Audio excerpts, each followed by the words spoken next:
Kesaksian Murtadin berasal dari keluarga yang fanatik. Beliau juga adalah tamatan pondok pesantren ternama di Tasikmalaya, Jawa Barat, tetapi kini telah menjadi anak Tuhan tentu karena Tuhan yang panggil. Nah, seperti apa kesaksian perjalanan hidupnya selengkapnya, simak video berikut ini. Saya panggil aja nama saya sebenarnya panjang sekali kayak rel kereta, tapi biasa dipanggil Teh Tata karena notabene saya asli dari Sunda, tepatnya Garut, seperti itu. Nah, saya anak pertama dari 2 bersaudara, cewek-cewek. Orang tua saya melahirkan perempuan-perempuan semuanya. Dan di sini saya memang asli 100%. Kami sekeluarga, saya pribadi itu dari agama seberang. Bahkan keluarga besar saya semuanya berpredikat depannya H, itu kan? Semua. Nah, bahkan kakek saya pun salah satu orang yang paling disegani di desa saya, di kampung saya. Karena begini, kenapa saya bisa bilang kakek saya orang disegani? Dulu orang masih percaya, ya ini contoh kecil ya, sakit lah, jadi lebih mempercayakan doa gitu daripada ke medis. Nah, seperti itu. Jadi sedikit banyak kakek saya tuh berpengaruh lah, seperti itu. Memang betul saya pure 100% dari agama seberang. Dan sama sekali saya tidak ada keinginan ataupun berpindah keyakinan seperti agama yang saya anut sekarang ini. Sedikit pun tidak ada terbersit. Dan bahkan keluarga saya bisa dibilang keluarga muslim yang radikal keras, seperti itu. Dalam arti radikal keras, kalau menurut saya ya, tapi untuk pandangan orang lain saya nggak begitu tahu. Kalau menurut saya sendiri, yang dimana kenapa saya bisa mengatakan keluarga saya saya mengatakan keluarga saya radikal keras, ya contohnya ya, kita bersentuhan bukan muhrim, istilahnya nggak boleh kan, masih mengikuti aturan ta'aruf, perjodohan tanpa harus ditemukan tatap muka. Tahu-tahu keluarga sama keluarga, nah itu. Dan didikan saya memang keras sekali. Jam segini harus bangun, sholat, ini itu. Keras saya tuh. Nah, dari kecil saya memang ada di kampung. Sampai lulus SD, terus saya sekolah di SMP nasional, istilahnya SMP negeri, itu juga masih di kampung. Dan lulus SMP, saya masuk ke sekolahan pertama negeri dulu, SMA, berarti kan SMA di negeri, itu udah terlihat. Sebenarnya saya terlihat bangor itu kalau di Sunda tuh artinya bangor tuh nakal. Udah terlihat saya. Didikan dari SD aja saya sudah udah sering bohong, dalam arti bohong. Dari kecil saya dididik sama keluarga puasa. Iya, saya puasa di rumah, tapi belinap-belinap. Itu dari kecil saya. Tapi orang tua belum mengetahui. SMP sudah mulai agak mengetahui kan. Dan nih saya jujurkan ya di sini, saya mulai mengenal ini di keluarga saya yang padahal yang benar-benar radikal keras, didikan agamanya luar biasa keras. Tapi sekali lagi saya luar biasa juga, saya mengatakan luar biasa saya nakalnya. SMP sudah mulai coba-coba merokok, umpet-umpetan seperti itu. Nah, singkat cerita, saya SMA 1 tahun itu benar-benar kelihatan melencengnya istilahnya. Akhirnya saya cuma setahun di SMA negeri, istilahnya berbasis yang negeri nasional kan. Nah, saya dimasukkan karena mungkin keluarga gini, ini kalau anak dibiarkan di SMA yang nasional, aduh, Pasti dah masalah dan masalah terus kan, karena 1 tahun saya di SMA aja buat masalah terus berkali-kali. Jadi dulu kan ada istilah BP itu bimbingan pelajar kan, dia sama keluar masuk terus itu kan. Nah, kesepakatan keluarga, saya dimasukkan ke salah satu pondok pesantren itu terbesar loh di Tasikmalaya. Saya maaf di sini nggak bisa menyebutkan nama pondok pesantrennya, yang pasti terbesar di Tasikmalaya, tepatnya di Desa Sindang Herang. Nah, itu. Dan menaungi beberapa inabah. Inabah itu tempat rehabilitasi anak-anak pecandu narkoba. Pasti nanti diklik inabah gitu pasti keluar. Nah, disitulah saya sekolah pondok pesantren kan. Di pondok pesantren itu pun saya tidak di asrama, saya dititipkan malah justru di tempat bapak pembina biar pengawasannya ekstra sekali kan. Dan hanya ya maaf ya sekali lagi saya tidak menyanjung keluarga saya, tidak mengedepankan keluarga saya mentang-mentang ada, tidak. Memang ini kenyataan. Sekolah di pondok pesantren yang saya sekolah ini, saya di Madrasah Aliyah.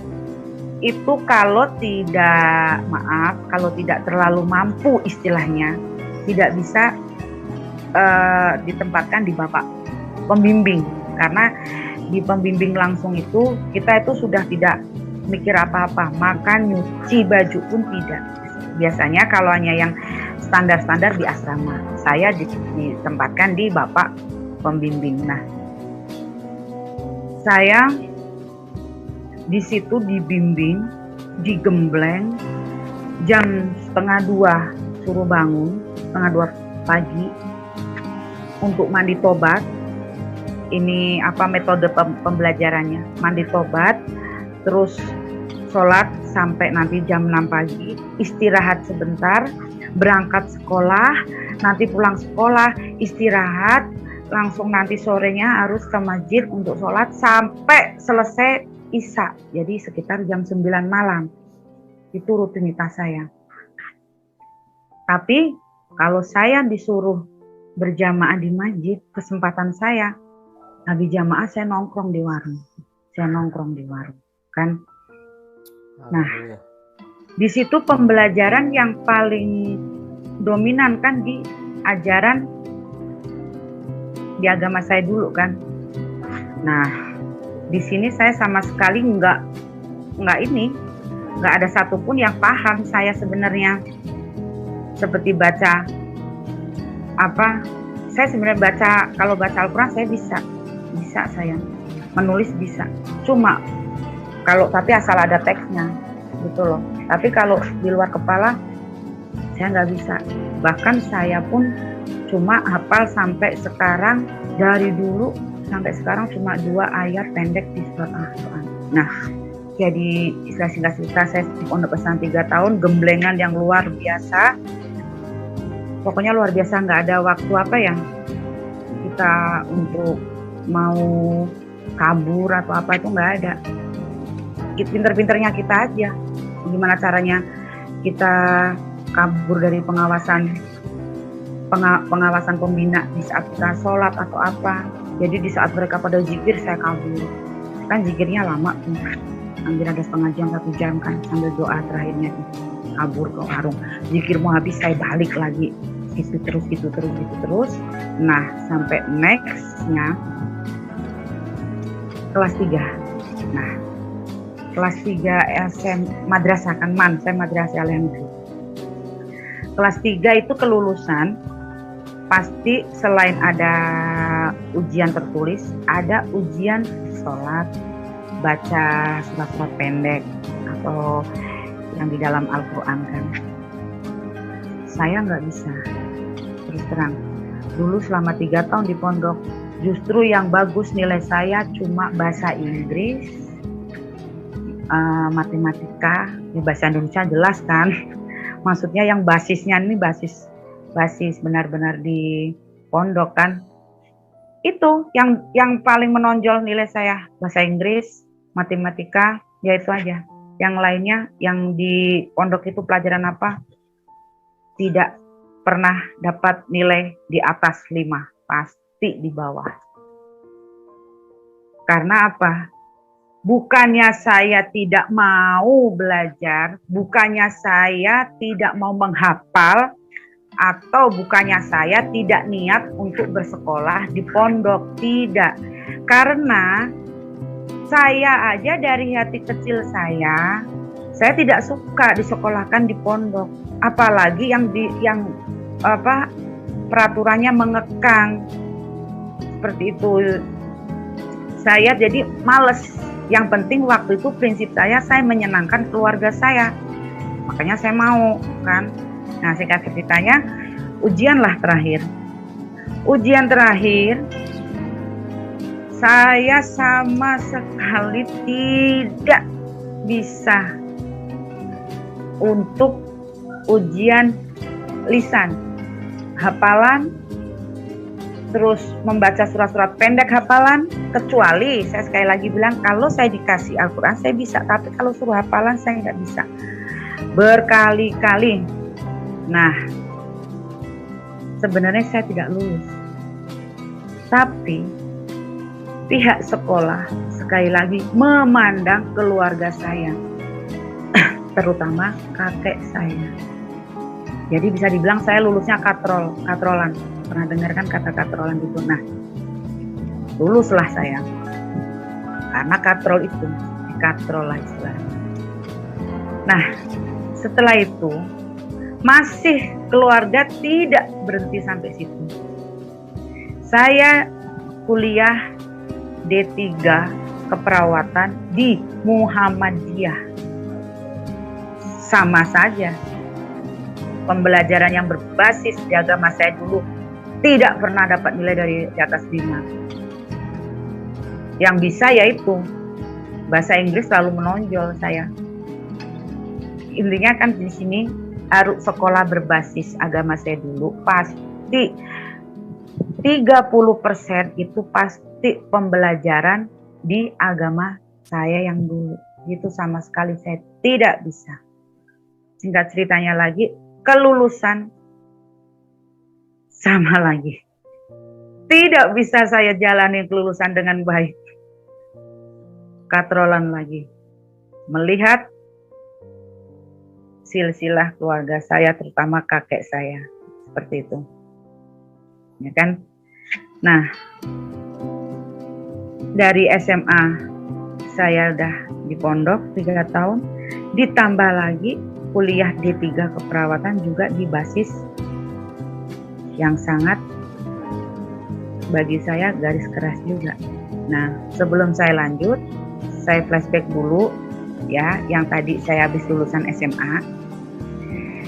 Kalau di desa saya, lulusan dari pondok pesantren, apalagi pondok pesantren terkenal, pasti ada acara kenduren, selamatan lah. Karena merasa bangga. Ini loh anakku baru aja lulus dari pondok pesantren ini. Saya terus terang, saya memang dirayain luar biasa, besar-besaran. Jadi para ulama pada datang. Nah, di situ kan seperti kayak saya dites kan, suruh baca ini, terus ditanya pertanyaan seputar di pondok pesantren apa. Ada orang waktu itu tolong dong, saya sama seperti yang di agama kita sekarang, tolong doain ya saya ini. Iya, saya gitu aja. Tapi mereka kan pengennya memang mengucap, kan saya nggak bisa. Nah, disitulah tamparan keras buat keluarga saya. 3 tahun saya di pondok pesantren, digembleng, taunya keluarga saya luar kepala bisa, baru di situ malunya luar biasa. Keluarga saya, terutama kakek saya kan, apalagi kakek saya itu orang yang berpengaruh. Nah, semenjak kejadian itu, akhirnya saya kuliah itu. Nah, kalau di desa kan begini, ada perempuan yang sekiranya berumur, pasti cepat-cepat dijodohkan. Nah, saya dengar, ya kan, ini setelah saya di Muhammadiyah ini kan, D3 keperawatan. saya dengar mau dijodohkan sama anak salah satu teman kakek saya juga. Bahkan ini anaknya ulama di desa di tempat tinggal di kota kelahiran saya di Garut. Saya dengar saya mau dijodohkan. Orang saya aja baca Al-Quran belepotan. Saya nggak suka memakai jilbab, nggak suka diatur. Kok ini mau jadikan istri anaknya salah satu ulama? Aduh, saya waktu itu bingung, saya harus bagaimana. Nah, kabur saya.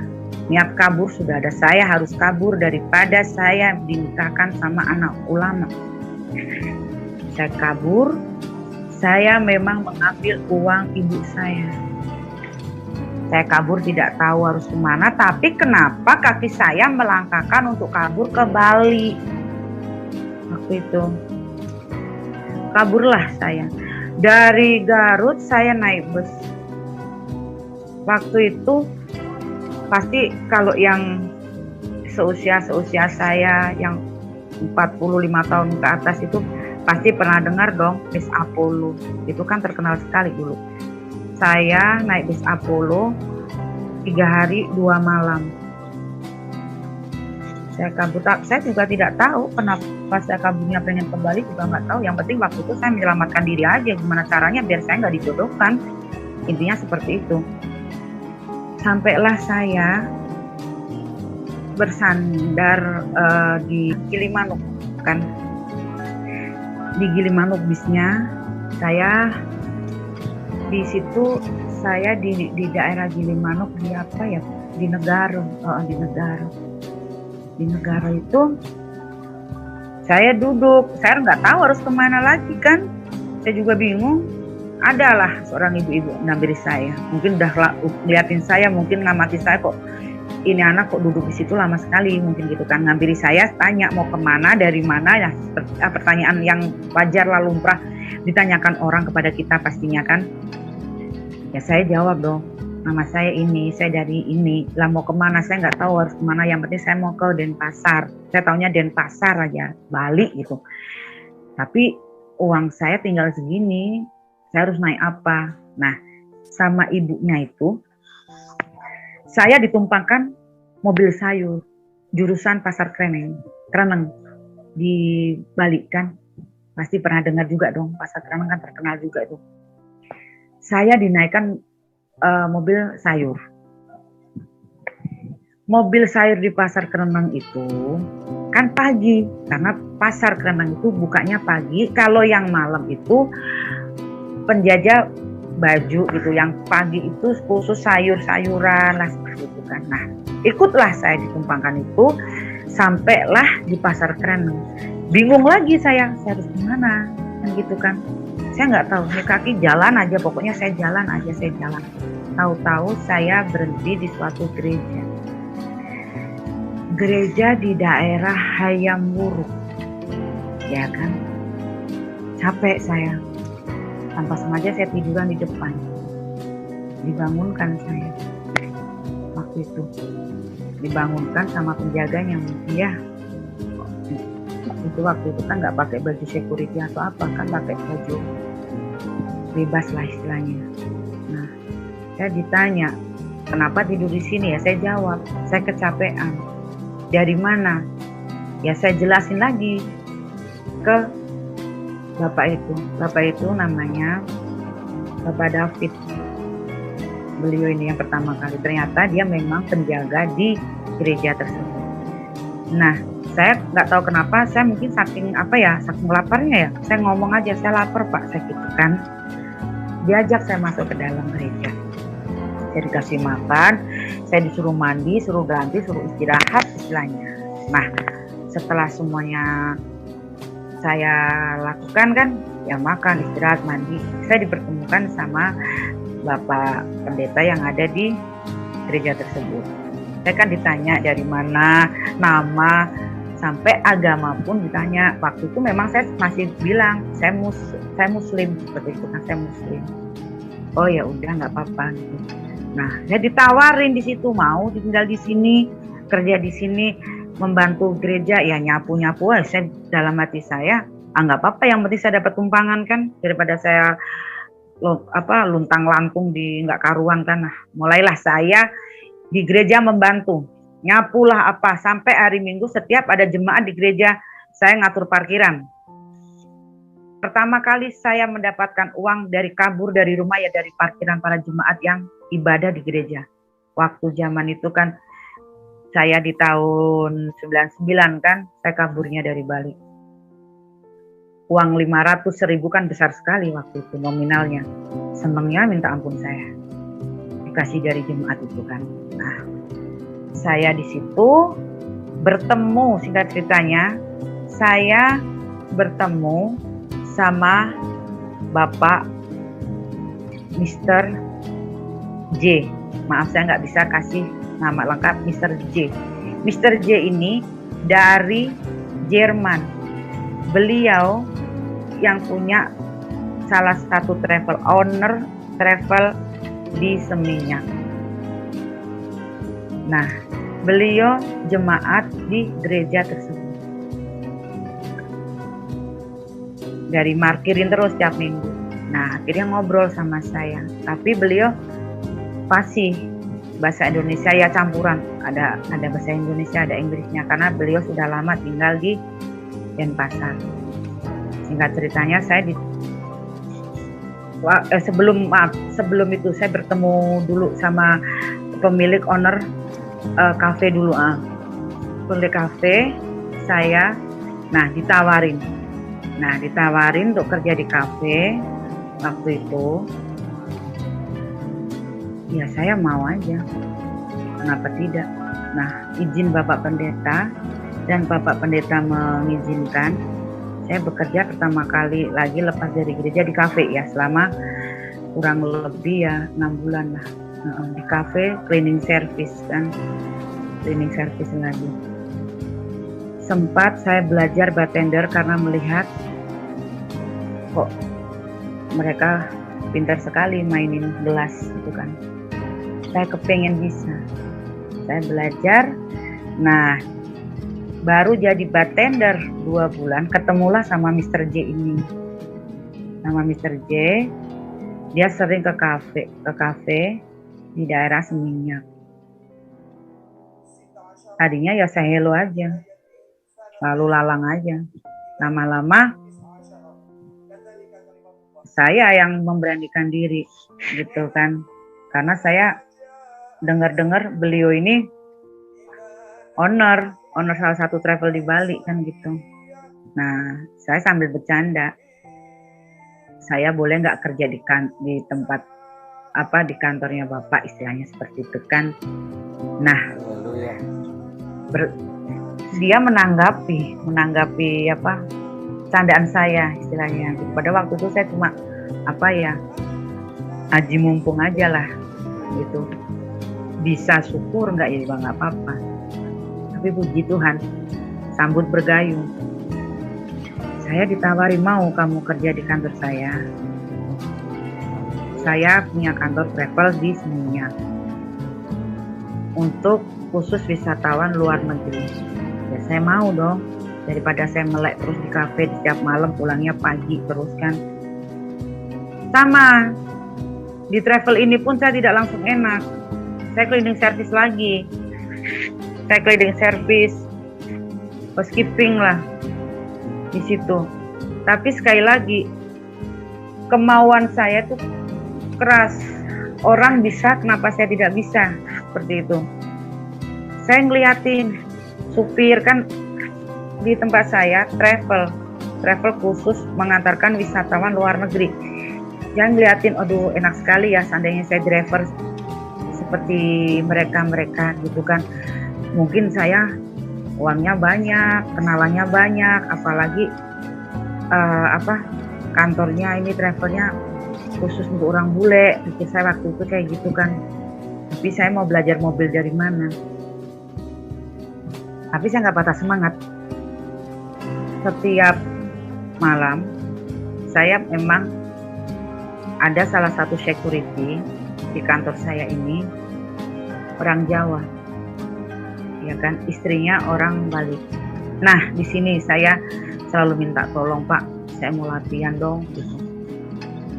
Ya salah satu mobil jangan dimasukin dulu kan, harusnya seperti itu kan. Sebenarnya kalau ketahuan ya dimarahi, tapi karena saya mau les mobil juga dari mana kan. Saya latihan maju mundur.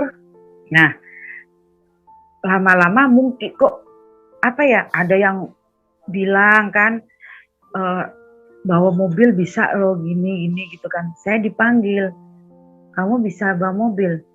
Ya kalau sekedar maju aja, cuma keliling bisa gitu. Tapi kalau untuk muter kemana-mana saya belum berani. Nah, dites saya di situ. Dalam arti dites, kadang nganterin stafnya untuk meeting ke kantor mana. Saya diajak, suruh nyupirin dulu, masih di seputar wilayah. Ya deket-deket, ya masih seputar wilayah Seminyak lah gitu, nggak keluar jauh kan. Tapi lama keinginan saya kuat, saya belajar. Nah, saya pertama kali saya dipegangi lepas kontak, lepas kunci istilahnya kalau di rental kan, di rental mobil juga kan, lepas kunci. Di kantor saya lepas kunci. Saya tapi masih wisatawan, dalam arti waktu itu masih jemput airport, dropping hotel. Dari hotel, dropping di airport. Masih sekedar itu. Nah, lama-lama saya bisa, dan itu pun diamati kan, CCTV banyak. Oh bisa, jadi 1-2 tamu mengatakan saya nyupirnya bagus istilahnya kan, good driver istilahnya. Nah, baru benar-benar saya dilepas untuk membawa wisatawan. Seperti itu. Takut, tapi buat apa saya harus takut kalau saya mau bisa? Nah, sudah. Saya bawa tamu wisatawan. Dari sinilah pundi-pundi mulai berdatangan ke saya. Yang dulunya tidak punya pundi-pundi pun saya tidak pernah menjalankan di agama saya dulu. Apalagi sekarang pundi-pundi sudah banyak fee dari tamu atau apa, jadi istilahnya senang sekali saya punya uang sendiri. Dan nih saya sebentar, dari kabur sampai saya kerja, saya belum pernah menghubungi keluarga. Karena waktu itu belum ada HP kan. Di tahun 99-2000 ya ada HP kayak Nokia besar itu kan, seperti itu atau apa, tapi saya nggak bawa. Tapi kan saya masih ingat nomor rumah saya kan, ada nomor telepon rumah, ada sampai sekarang pun masih ada nomornya. Nah, pundi-pundi berdatangan, saya semakin enjoy dengan kehidupan saya semakin terlena dengan kehidupan saya, dan melupakan segalanya termasuk kewajiban yang ada di dalam agama saya dulu. Enjoy dengan dunia saya. Dengan enjoynya dengan dunia saya, inilah awal dari segalanya sampai saya detik ini percaya akan Tuhan Yesus. Saya kehidupan malam, senang kan punya uang sendiri, jadi semuanya. Sampai akhirnya pertama kali saya beli HP. Waktu itu beli HP, pertama kali saya menghubungi keluarga melalui nomor telepon rumah. Waktu itu yang mengangkat bapak saya. Nangis kan di sana, dikira saya hilang lah apalah. Tapi saya waktu itu bilang nggak usah khawatir, saya ada di Denpasar. So, saya disuruh pulang, saya nggak mau. Sampai akhirnya orang tua saya bilang, pulang teh, nggak jadi, teteh nggak akan dijodohin kok. Terserah teteh mau nyari jodoh di mana. Tapi saya sudah nggak mau, saya udah lanjut enjoy dengan kehidupan saya. Uang saya banyak istilahnya. Mau apa aja bisa. Jadi sombongnya saya tanpa orang tua bisa beli apa-apa dengan uang saya kan. Nah itulah kesombongan saya. Singkat ceritanya, saya di travel kalau terhitung dari saya kerja sampai saya dirumahkan 2020 itu sudah 12 tahun. Kalau terhitung ya. Nah, semakin saya enjoy dengan dunia saya, semakin saya nggak peduli dengan siapapun, semakin apalagi dengan keyakinan saya dulu, pokoknya have fun aja, happy aja, nggak peduli mau susah mau perasaan saya dari dulu nggak, waktu saya pegang uang itu saya nggak pernah susah. Saya waktu dulu kerja di travel itu nggak pernah susah, istilahnya duit ada terus kan. Nah, mulailah tahun 2015 kegelisahan mulai ada. Kegelisahan mulai ada. Dalam arti kegelisahan mulai ada begini. Saya diundang hari raya, kan di sini kan teman kantor bukan hanya Muslim, Kristen, pasti ada Hindu. Diundang hari rayanya orang Hindu di rumahnya. Makan-makan lah. Ada doa. Jiwa kosong. Doa. Maaf sebentar.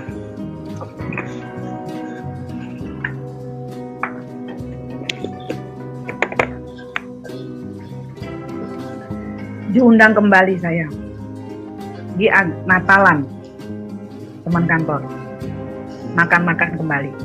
Doa lagi, jiwa kosong lagi, gak ada yang ngena. Hari raya agama saya diundang sama teman. Makan-makan lagi, doa lagi, nggak ngena lagi. Sampai suatu saat, suatu hari, saya waktu itu di kos kan, saya pernah mengucap, saya ini agamanya apa ya? Gitu. Kalau saya memang di agama Muslim, saya sholat nggak pernah, puasa nggak pernah. Saya sempat bertanya dalam hati, agama saya apa? Nah, kegelisahan demi kegelisahan, sampai saya juga pernah mengucap saya pengen punya agama tetap. Sebenarnya saya sudah punya agama tetap, tapi kok nggak apa ya yang tadi saya bilang, nggak ada rasa cinta gitu loh, nggak ada. Dia tuh sampai dia bilang saya pengen punya agama tetap.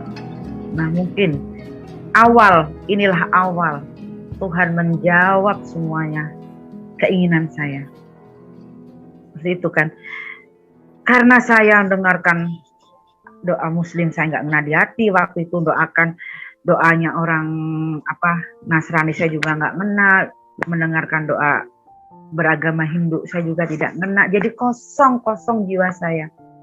Seperti kosong lah jiwa yang tidak pernah, kayak nggak punya agama sama sekali, bisa dibilang ateis. Seperti itu.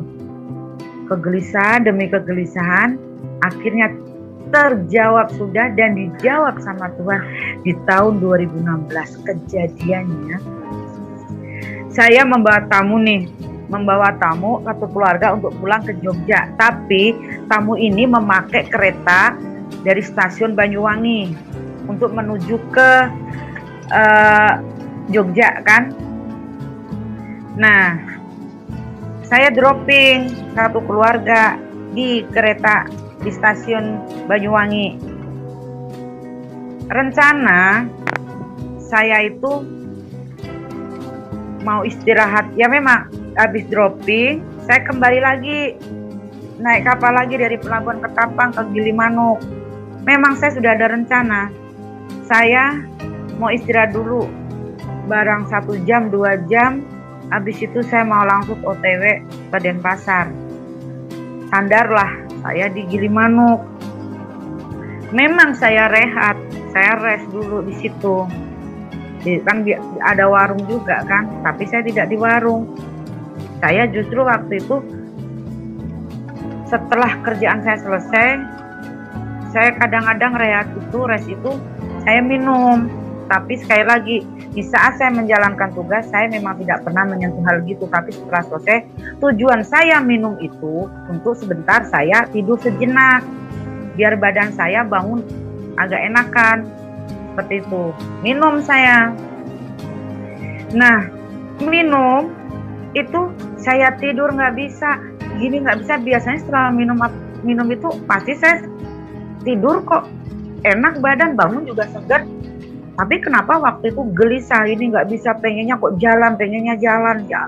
Pokoknya mobil harus jalan, ini mobil harus jalan. Ada apa? Belum pernah saya ngerasain seperti itu. Nah, akhirnya saya tancap gas untuk pulang ke Denpasar. Disinilah Tuhan memberikan saya musibah yang luar biasa. Di perbatasan negara Tabanan, saya mengalami kecelakaan hebat. Saya nabrak apa, saya ditubruk apa, saya nggak tahu. Yang penting saya tahu-tahu sudah di hospital, saya sudah di rumah sakit. Saya patah tulang, tangan kiri saya patah tulang, kaki kanan saya patah tulang. Nah, sebelum saya lanjutkan, saya di sini mau biar tidak nanti ada miscommunication. Saya kesaksian di saat saya mengalami pertemuan khusus dengan Tuhan saya setelah saya benar-benar sadar, karena ada statement yang masuk ke DM saya lewat TikTok, orang koma kok bisa kesaksian. Nah, ini untuk meluruskan. Jadi saya kesaksian apa yang saya alami bertemu Tuhan Yesus setelah saya sadar. Nah, saya koma, ya kan? Saya di dalam koma saya itu sempat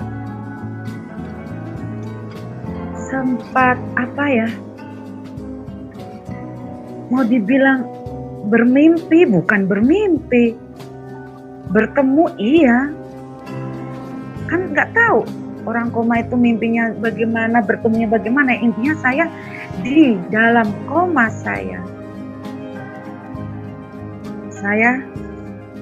di kakek saya itu kan sayang sekali sama saya, karena di keluarga saya cucu pertama istilahnya, anak pertama dari orang tua saya, cucu pertama dari keluarga besar saya, jadi paling disayang kan.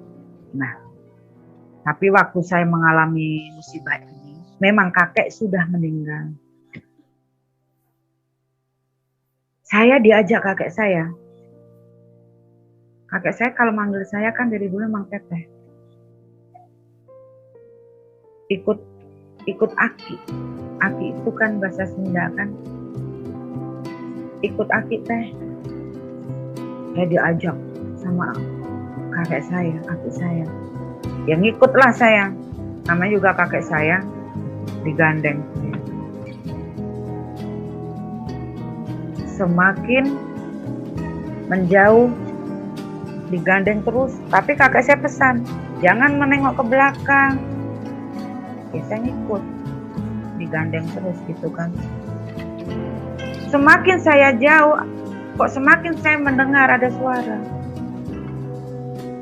kamu belum waktunya pulang, gitu. Kan saya kan nggak tahu ini suara dari mana, tapi kakek kan gandeng saya pulang sama Aki, Teh, kan. Jangan nengok ke belakang. Semakin saya jalan sama Aki, semakin suara ini terus terngiang di telinga saya. Kamu belum waktunya pulang, kamu belum waktunya pulang. Gitu terus. Akhirnya saya beranikan diri. Saya noleh. Ini suara dari mana? Seperti itu. Nolehlah saya ke belakang. Padahal kan Aki saya sudah melarang, jangan menengok ke belakang. Tapi kok semakin saya jalan sama kakak, ini suara semakin terdengar kencang, jelas di telinga saya kan. Nengoklah saya ke belakang. Luar biasa, puji Tuhan, haleluya. Saya waktu menengok ke belakang, ada sayap putih sekali sama sinar. Nah, ya bisa diibarat kayak malaikat, tapi bersayap, putih, bersinar. Nah, saya memberanikan diri, saya tanya, kamu siapa? Itu. Memang saya bertanya, akulah yang kamu cari. Jawabannya seperti itu. Ya kan saya bingung. Tapi kakek terus narik saya.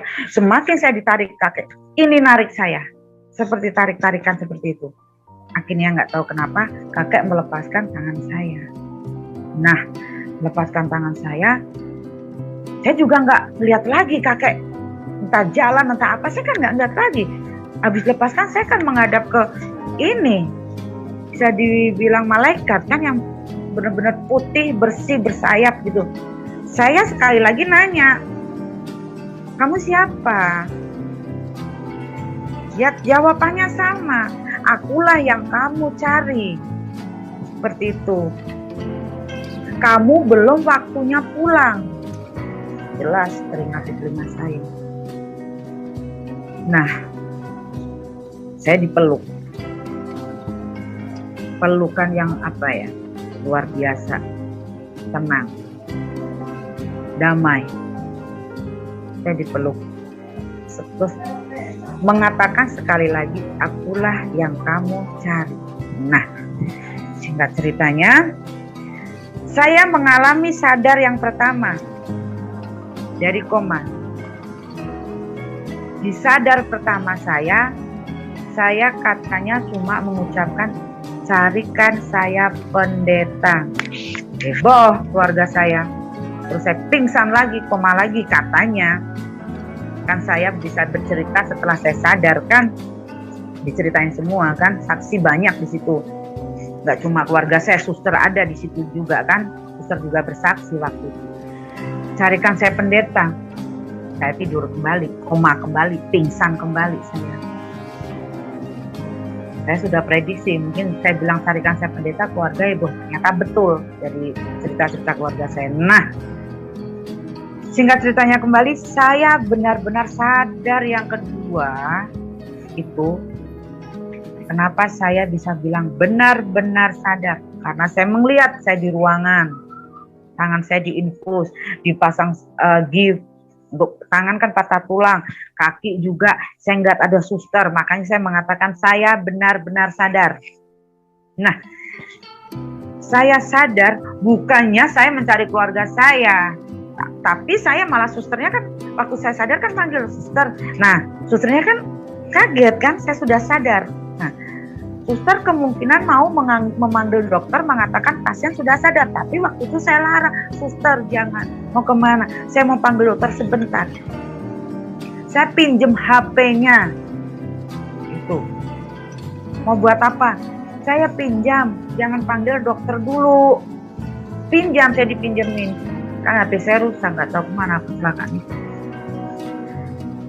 Saya searching. Waktu itu burung merpati, saya kira burung merpati bersayap putih, ya keluarnya burung merpati. Oh tidak ada, ini dia dalam mimpi saya kemarin, ini saya gitu kan. Saya searching kembali. Nah, saya ngeklik tangan saya kayak ada yang gerakan, malaikat bersayap putih. Muncullah picture, gambar yang datang seperti dalam mimpi saya, benar-benar putih. Putih sekali. Nah, saya kaget. Saya panggil dokter, suster kan. Suster, gitu.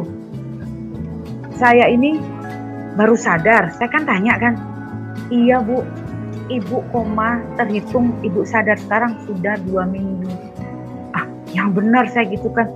Iya, makanya saya mau manggil dokter karena ibu sudah sebentar. Saya gitu. Saya mau tanya, ini kemarin waktu bener saya koma gitu kan, saya memastikan lagi iya gitu kan.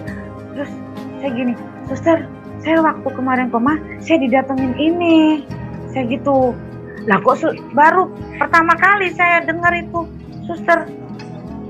Lah kok haleluya puji Tuhan, lah kok susternya nangis. Nah kan saya bingung, suster kenapa nangis saya gitu kan.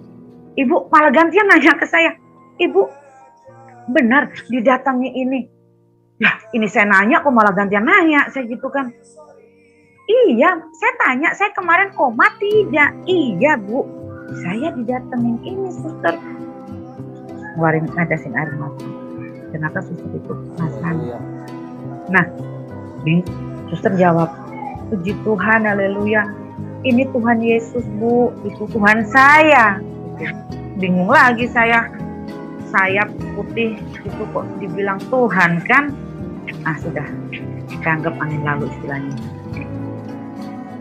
Akhirnya saya baru bilang suster, mana keluarga saya?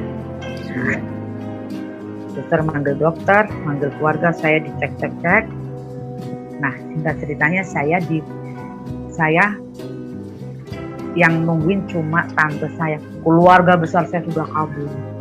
Gara-gara katanya mendengar saya koma pertama bilang carikan pendeta. Saya cuma sama siapa? Sama tante saya. Saya nanya, mana Bapak? Ngapain nanyain keluarga? Katanya. Lah, saya kan baru sadar. Saya diceramai di ICU. Kamu benar-benar ya keterlaluan ya. Kamu sadar kok bilang malang bukannya ngucap alhamdulillah yaitu alhamdulillah, kamu kok ngucap carikan saya pendeta. Saya ngomong, lah mana saya tahu orang saya koma kok, gitu kan. Dalam hati, ini baru sadar kok diomelin lagi, bisa pingsan lagi nih, koma lagi saya gini, nanti kalau mau marah tante, gitu kan. Nah, ceritanya akhirnya saya dipindah ke ruang perawatan. Nah, disinilah terbuka semua. Keluarga pulang, kecewa sama kamu. Katanya kamu sempat mengucap carikan pendeta. Saya mengelak, saya tidak tahu. Saya koma. Tapi saya belum cerita ke tante saya perihal pertemuan saya di saat saya koma bersama Tuhan Yesus. Belum.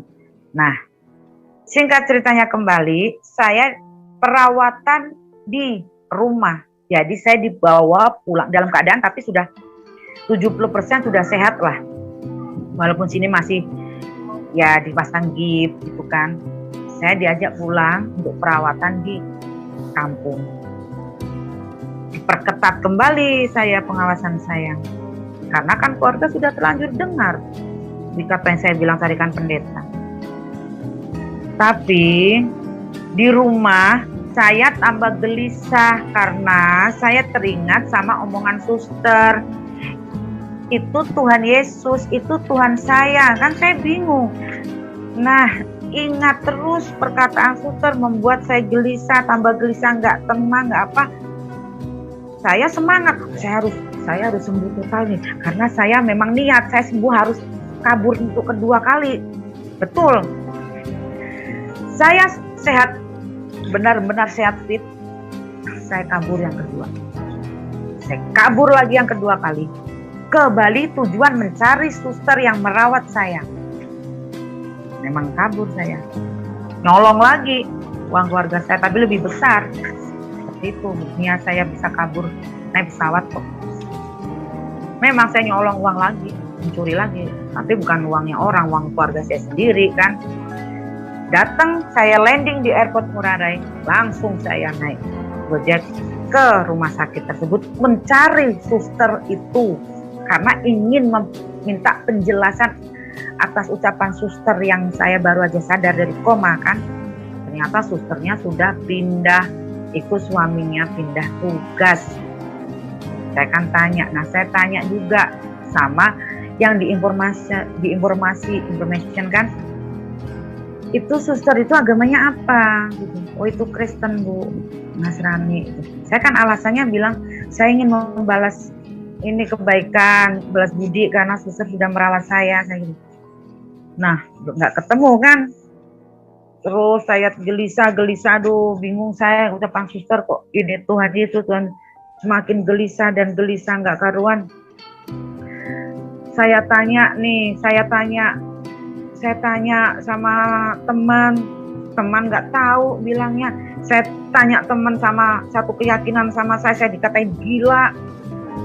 Katanya bilang, aduh kamu gila ya gitu. Mana ada Tuhan Yesus datang ke dalam mimpi ini itu dan apa. Hati-hati kamu kalau sampai kamu murtad, neraka jahanam kamu ditempatkannya ya. Saya jawab waktu itu, kamu bisa bilang neraka jahanam, emang lu pernah ya itu nyampe ke neraka sana gitu. saya dikatain gila.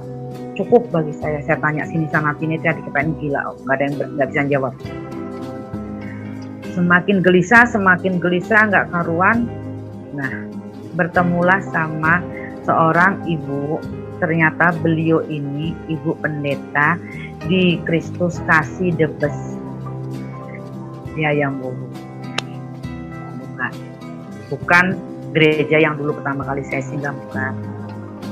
Saat saya lagi gelisah, nggak karuan, saya bertemu. Tapi saya tidak tahu kalau beliau ini pendeta. Beliau cuma bilangnya saya Bu Yuni. Ini nomor HP saya. Nah, karena waktu itu kan saya juga nggak kenal beliau nggak kenal saya. Di dalam kegelisahan itu saya bertemu. Saya waktu itu kayaknya sama beliau itu saya lagi makan atau apa ya gitu. Nah, mungkin tahu raut muka saya lagi kebingungan atau apa. Memang beliau datang ke saya, ada apa, saya lagi bingung lah, saya ceritalah sedikit banyaknya gitu. Tapi saya belum cerita masalah saya ditemuin Tuhan Yesus dalam keadaan koma. Cuma cerita saya bingung dalam kehidupan saya, Bu. Cuma itu aja. Ditanya agamanya apa, Mbak? Bingung kayak gitu. Saya juga bingung, Bu. Saya sedang mau mencari agama apa. Saya notabene memang Muslim. Saya ngomong gitu. Oh ya, Mbak, nanti kapan-kapan kita sharing-sharingnya nih nomor telepon saya. Iyain saja saya. Sehari 2 hari kayak nggak salah sampai seminggu apa ya lebih. Saya baru hubungi kan di catatan nomor ini Bu Yuni siapa, saya gitu. Saya coba telepon. Halo Bu Yuni, ini sama siapa ya, kan tanya. Ibu yang ngasih nomor saya di sini. Oh iya gitu. Saya kenalkan diri, saya Tata, Bu. Boleh Bu, saya ketemu. Oh boleh, di Sherlock lah. Saya ke sana, loh kok di gereja. Saya pikir beliau ini kerja di gereja. Saya masuk ke gereja, ada security mau bertemu siapa, Bu Yuni. Nah, security bilang, tunggu sebentar ya Bu Pendeta Yuni sedang ada tamu, sedang ada pertemuan sama majelis gitu. Saya bingung, Bu Pendeta ternyata, kan saya gitu, saya kira cuma orang biasa istilahnya seperti itu kan.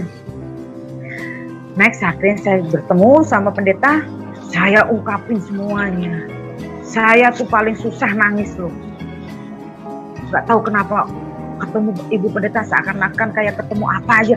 Saya ungkapin semua kegelisahan hati saya, mimpi saya semua. Saya ungkapin semua sampai perkataan suster apa-apa, pokoknya semua saya pas tuntas sama ibu.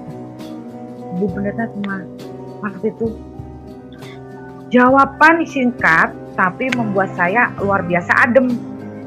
Luar biasa, Mbak, puji Tuhan. Mbak Tata secara tidak langsung sudah bertemu sama Tuhan. Mbak Tata sudah dijamah, dilawat. Saya bahasa-bahasa itu kan asing kan, lawat apa, dijamah apa, diurapin apa, kan masih asing saya. Istilahnya tapi luar biasa, puji Tuhan. Oh terus seneng gitu loh. Nah, terus saya bilang, berarti yang mendatangi saya itu Tuhan Yesus, benar Bu? Iya, Mbak Tata dipulihkan. Kemungkinan besar Mbak Tata waktu mengalami kecelakaan bisa jadi Mbak Tata sudah bablas. Tapi Tuhan Yesus datang. Tuhan Yesus tidak pengen Mbak Tata pergi dulu. Waktu itu ingat ini, selalu ingat di pikiran saya. Tuhan Yesus menjamah Mbak Tata. Kalau tidak ada Tuhan Yesus yang menyelamatkan hidup Mbak Tata waktu itu, mungkin Mbak Tata sekarang tidak bertemu saya. Dalam artinya saya mati, mungkin meninggalkan. Nah di situ, plong, curhat, sudah semua. Nah, semakin saya meyakini diri, benar, saya telah sendiri. Ya, mungkin waktu kecelakaan dulu saya tidak diselamatkan. Berarti betul itu kata suster itu, ini Tuhanku, ini Tuhan Yesus. Kalau saya tidak diselamatkan Tuhan Yesus, waktu itu saya sudah meninggal. Kan gitu. Terus Sampai saya nangis kan. Saya nangis, saya waktu itu pertama kali ngucap, Tuhan, terima kasih Tuhan, Kau masih memberikan saya hidup gitu kan. Nah, mulailah saya mengikis pelan-pelan di agama saya dulu. Saya mulai searching tentang Kristen. Saya mulai tanya WA sama Bu Pendeta ini, bukan. Akhirnya saya dipertemukan sama Bu Pendeta, dikenalkan sama Ibu Majelis gereja. Dibimbinglah saya sama beliau, Bu Leni sama Bu Suhana. Nah, saya punya keyakinan. Ini mantap nih. Saya harus yakin. Yang menolong saya waktu itu Tuhan Yesus. Kalau saya tidak ada Tuhan Yesus, mungkin saya sudah meninggal. Saya tidak ada di dunia ini lagi. Itu dalam hati saya waktu itu. Saya harus, mulai sekarang, saya harus menekuni, mencari, benar-benar inilah agama yang saya cari. Saya sudah menemukan. Saya tidak perlu mencari kembali. Saya tekuni. Nah, sepanjang pertengahan jalan, semakin saya sudah tenang, sukacita, damai, kegelisahan kembali datang. Yang dimana kegelisahan itu datang, saya kok sudah punya Tuhan, cara orang kan gitu kan, saya sudah punya Tuhan saya Tuhan Yesus. Seharusnya saya bahagia, senang, sukacita, saya sudah menemukan Tuhan saya sudah sering baca Alkitab kan. Tapi kenapa hati saya, jiwa saya kosong kembali? Saya bawa dalam doa kembali. Tanya. Dijawablah sama Tuhan. Ternyata, ya betul sih. Kita aja punya pacar aja nggak mau kan pacar kita diumpet-umpetin sama keluarga, dirahasiakan. Nah, seperti halnya Tuhan. Saya percaya Tuhan Yesus, saya mengakui Tuhan Yesus itu Tuhan saya. Tapi kok kenapa saya merahasiakan? Gitu loh. Dari keluarga saya, minimal keluarga saya tahu. Nah, itulah jawaban Tuhan. Saya niat, saya harus pulang nih. Saya harus ngasih tahu keluarga saya nih. Ternyata yang menyelamatkan saya waktu kecelakaan Tuhan Yesus. Berani nggak ya? Berani? Aduh, nggak berani saya. Mundur lagi saya. Gelisah terus. Berani nggak ya? Berani nggak ya? Akhirnya saya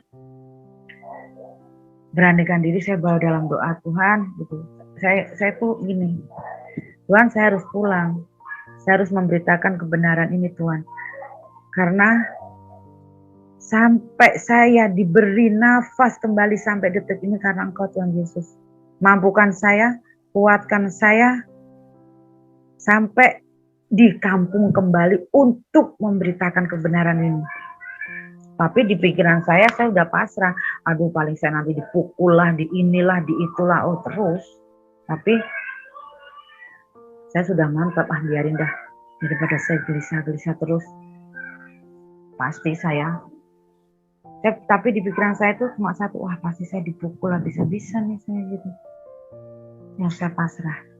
Pulanglah saya niatin. Pulang saya ke Garut. Sampai saya sudah pakai salib. Di depan pintu rumah saya, mama saya sudah tidak ngizinin saya masuk. Copot salib kamu. Saya nggak mau. Kalau tidak copot nggak boleh masuk. Tapi anehnya saya nggak mantah. Padahal dulu saya orangnya temperamen. Saya dilarang apa kalau nggak mau ya ayo berantem istilahnya. Saya dibilang preman juga saya dulu. Kenapa saya kok? Ya kemungkinan itu karena mungkin mamah kandung saya. Tapi kok saya diusir mama saya sekali kok nggak ada rasa sakit hati. Saya tidak memaksakan masuk rumah. Saya tidur di saudara. Tapi saudara juga diem sama saya. Cuma saudara takutnya sama saya dikira saya masih kelakuan saya seperti dulu. Isinya berantem. Aju jotos kan. Jadi dia iya aja. Teteh tidur sini ya. Iyanya terpaksa. Daripada pikiran dia daripada saya ditonjok nih kan gitu kan. Padahal tidak sedikit pun saya nggak ada keinginan untuk baku hantam kembali. Tidak ada. sehari, 2 hari, terus sampai hari ke-6 saya menyerah. Dalam arti menyerah, bukan menyerah saya di sana nggak makan, bukan menyerah karena saya putus asa harus memberitakan kebenaran, tidak. Sakit hati, Tuhan saya dihina. Saya besok harus pulang ke Denpasar. Saya nulis malam surat, karena saya tidak bisa ngomong sama orang tua saya, nggak mau nerima saya kecuali ini saya dicopot. Seperti itu. Saya tulis surat. Ini anehnya nih tangan nih kayak ada yang gerakin terus saja. Ya saya bilang di surat, Mah, gitu kan. Kalau papa kan memang sudah meninggal duluan sebelum kejadian saya kecelakaan itu kan. Seperti itu. Jadi tinggal mama. Saya memang nulis, Mah, maafin atas kesalahan Teteh. Teteh pulang ke Garut itu untuk bercerita, Mah. Ternyata Teteh masih hidup ini dikarenakan Teteh ditemuin sama Tuhan. Itu enggak lain Tuhan Yesus. Jadi kronologinya apa yang saya di dalam koma saya itu saya ceritakan saya tulis. Nah, karena saya kesempatan untuk bicara sama orang tua saya nggak ada, Bu, mama saya terutama nggak ada.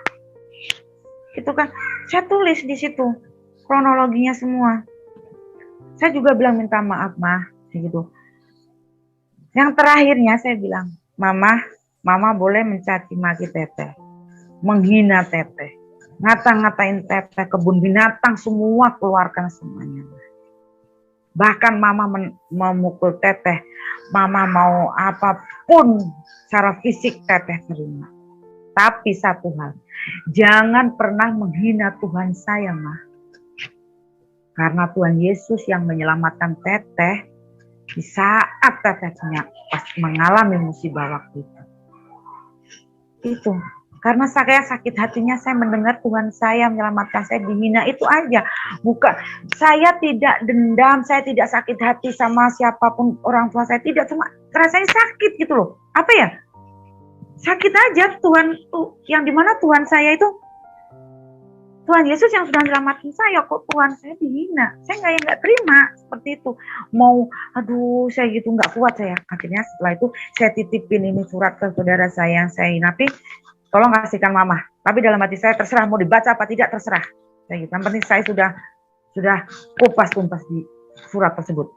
Pulang lagi saya ke Denpasar. Tapi puji Tuhan, walaupun hanya lewat tulisan tangan, saya pulang menuju Denpasar, itu enteng sekali apa langkah kaki saya kayak kapas, enteng sekali.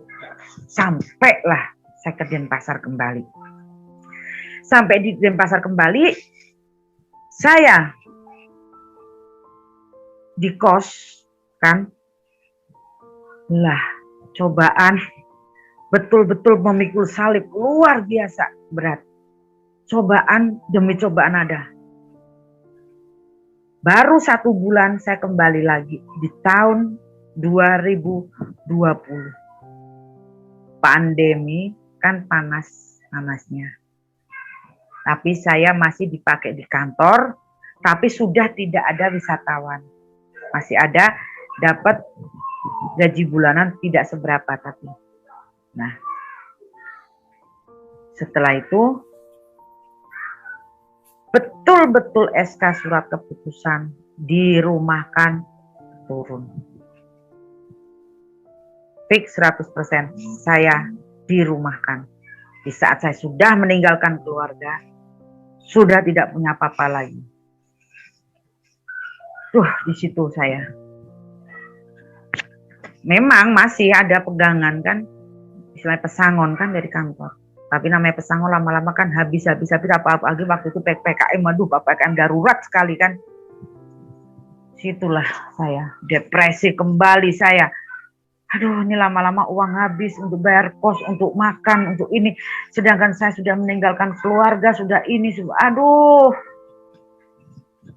Gelisah kembali saya. Sempat memang betul. Sempat saya marah sama Tuhan. Tuhan, tapi sambil teriak saya, kayak orang depresi, kayak orang gila ambil nangis. Saya membela nama Engkau di depan keluarga saya, Tuhan. Sampai Engkau dihina keluarga saya, sakitnya luar biasa, Tuhan. Jadi istilahnya tuh saya membela Tuhan waktu itu ada minta pamrih gitu loh. Minta imbalan. Tapi kenapa saya sekarang terpuruk seperti ini seorang diri? Bayangkan saya perempuan loh, sendirian di Denpasar, tidak ada siapa-siapa. Saya seorang sendiri di sini, mau makan aja susah, mau ini susah, kenapa Engkau tidak membantu saya? Jadi kan ada pamrih kan, padahal hambamu ini Tuhan, saya ini Tuhan, kami ini Tuhan, udah benar-benar baik sama Engkau Tuhan ini. Jadi kan ada pamrih kan, seperti itu. Udah mau stres saya sudah mau putus asa, saya sudah mau kembali lagi ke keluarga kan, karena pikir saya kembali lagi ke keluarga, hidup saya sudah enak kembali, nggak mikir lagi mau pandemi mau apa, tidak begitu kan. Nah, singkat ceritanya lagi, saya dalam keadaan luar biasa stres, uang udah mau habis, saya sudah nggak kuat, saya kayak orang depresi. Saya dikuatkan kembali sama ibu majelis ini kan, sama bu pendeta. Saya harus kuat, seperti itu. Nah, benar-benar di keterpurukan saya, Haleluya, saya dikenalkan sama Bapak Wayan Yohanes. Beliau ini berteman sama majelis di Kristus Kasih. Nah, saya dikenalkan Bapak Wayan ini. Beliau kokosan saya. Haleluya. Saya dikuatkan doa. Saya doa pelepasan. Saya diurap. Luar biasa. Kepahitan saya suruh melepaskan semuanya. Apapun yang melekat di dalam diri saya itu lepaskan, sakit hati, mohon ampunan sama Tuhan. Saya dibimbing terus. Saat saya mau down, beliau yang mengangkat saya kembali. Saya down lagi, beliau lagi yang merangkul saya. Sampai puji Tuhan.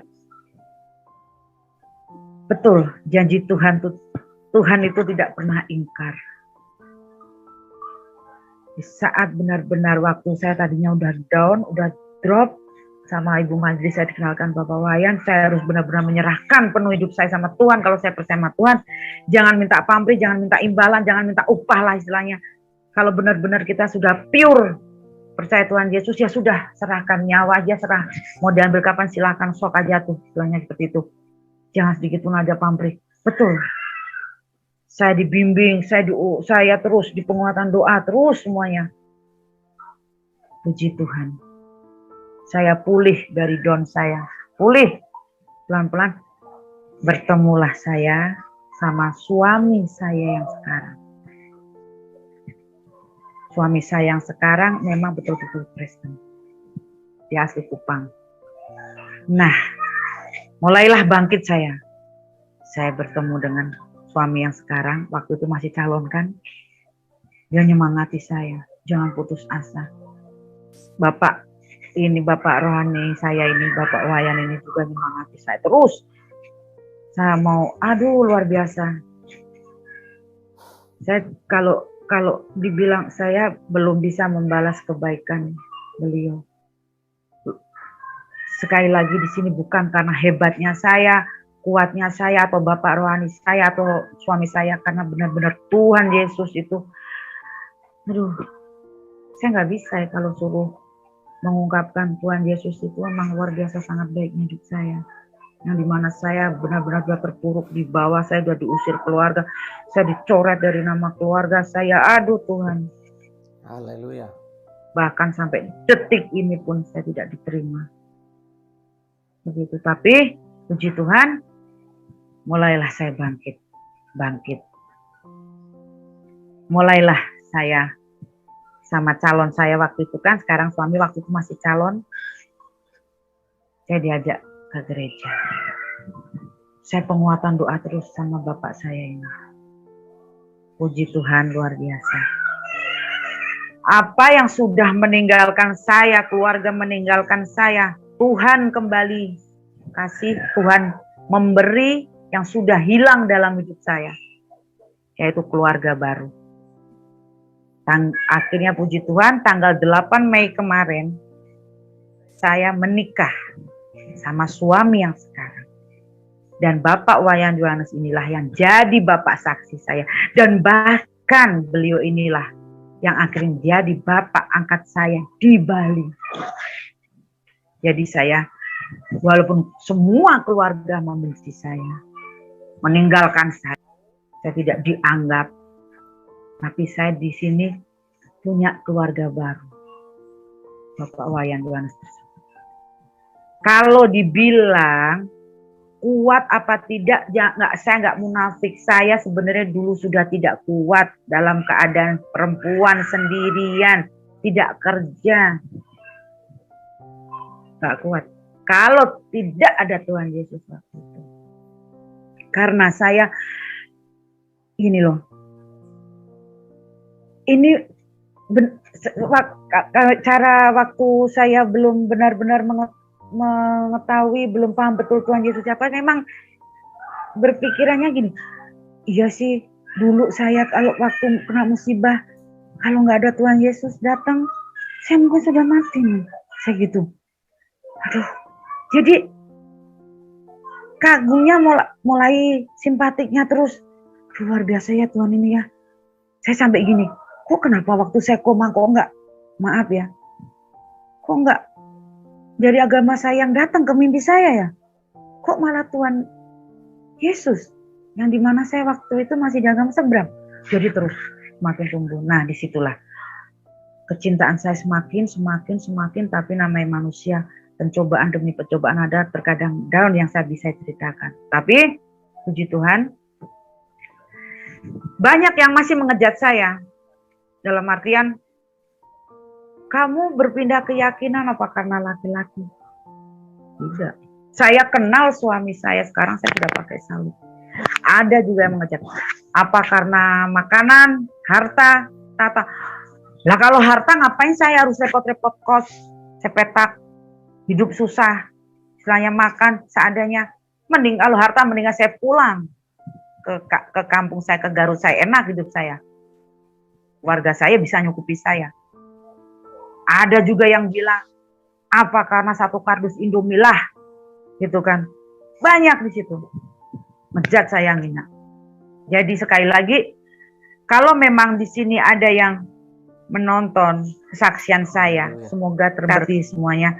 Saya di sini juga mau menegaskan, saya pindah keyakinan tidak ada unsur harta, laki-laki, tahta, atau hanya sekedar satu kardus supermil, karena pure di sini rasa syukur saya, hidup saya sudah diselamatkan sama Tuhan Yesus hingga saya bisa detik ini loh, malam ini kesaksian di Miracle TV itu luar biasanya Tuhan Yesus. Coba kalau dulu Tuhan Yesus tidak datang di dalam mimpi saya di saat saya koma, saya tidak bisa kesaksian sekarang malam ini. Jadi statement yang di luar sana mujat saya itu hak Anda. Saya tidak ambil pusing. Jadi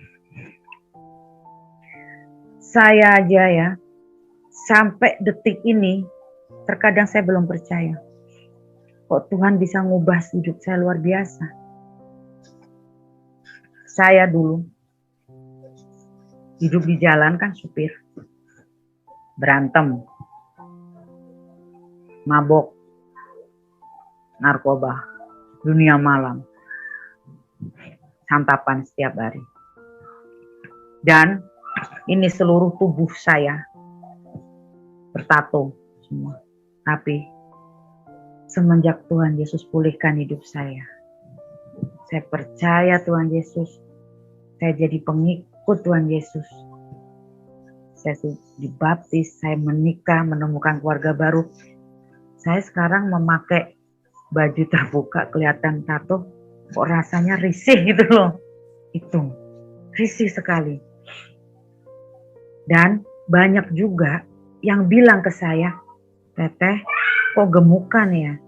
Teteh, kok sekarang wajahnya kok ceria terus ya?" Ya apalagi yang harus saya cemberutin, apalagi yang harus saya jutekin. Orang saya sudah dipulihkan Tuhan Yesus, harus sukacita dong. Kan seperti itu. Nah itulah, mungkin sedikit banyak itu kesaksian saya. Jadi bagi saya Tuhan Yesus luar biasa bagi hidup saya. Dan tidak ada paksaan atau apapun terhadap saya, atau harta, atau tahta, atau statement apapun yang mematahkan, yang ingin mematahkan iman saya agar saya kembali lagi ke keyakinan dulu. Tidak ada sama sekali. Tuhan saya, Tuhan Yesus lebih kaya dari semuanya. Tuhan Yesus itu luar biasa ajaibnya bagi saya. Saya yang dulunya tidak suka, tidak suka sama orang Kristen lah. Memang betul. Sampai dulu saya pernah nih bilang, amit-amit jabang bayi 7 turunan, gak bakal aku dapat orang Kristen. Gitu. Itulah ucapan dari mulut saya.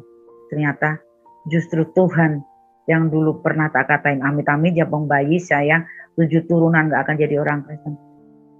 Dengan penuh kasih, dengan penuh sayangnya sama saya dipulihkan, diselamatkan dari kecelakaan yang luar biasa. Seperti itu. Jadi semoga saya tetap bisa teguh di dalam iman saya selalu bertumbuh. Iman saya dewasa rohani, dan di sini saya mau mengatakan tidak ada Tuhan yang lain dalam hidup saya, dalam diri saya selain Tuhan Yesus Kristus. Terima kasih. Semoga kesaksian saya menjadi berkat bagi yang mendengarkan dan untuk saya pribadi. Di saat gelisah, Tuhan Yesus yang menolong. Itulah sebabnya bagi anak-anak Tuhan, apabila mengalami kesusahan atau gelisah, larilah atau datanglah kepada Yesus, karena Dialah yang akan menolong kita. Dia yang akan memberikan jalan keluar bagi kita semua. Tuhan Yesus memberkati sahabat pendengar semuanya. Amin.